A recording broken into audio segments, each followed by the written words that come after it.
Welcome to Haxby Shed. This is a supplement to my previous Harrison 140 screw cutting setup video. I want to develop those ideas and explain a few more things that I've discovered as I've been working through this. And in the last video we looked at this chart, which I said showed all the valid metric pitches in green. But I'm sure you will say, well, there isn't a valid metric pitch for 0.5625 millimeters. And I would agree with you, but they do appear on the plate on the side of the Harrison 140 gearbox. I don't know why, but they do. Coming back to this table again, you can see all of the pitches expressed in millimeters. And I just wondered if any of these could be valid TPI pitches. So I divided them all into 25.4 to get the equivalent TPI.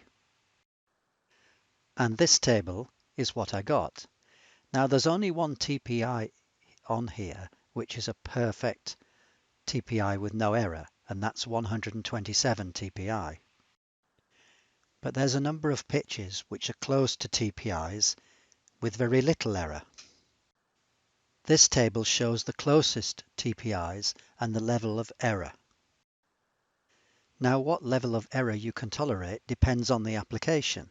If it's only a short thread, if you can cut the thread fairly loosely, if it's an emergency situation, then 0.1% of error in the pitch might be fine. And you might be the only guy on the block who can thread 29 TPI, because that does not appear on the imperial screw cutting table for this lathe. Coming back to this table for one final comment, the plate on the side of the gearbox doesn't tell you that two of the rows in the top two tables are identical. So actually you can get 2/3 of the threads common on those two tables, and that might avoid changing the change wheels quite so often. I'm just a hobbyist. These are things I've figured out.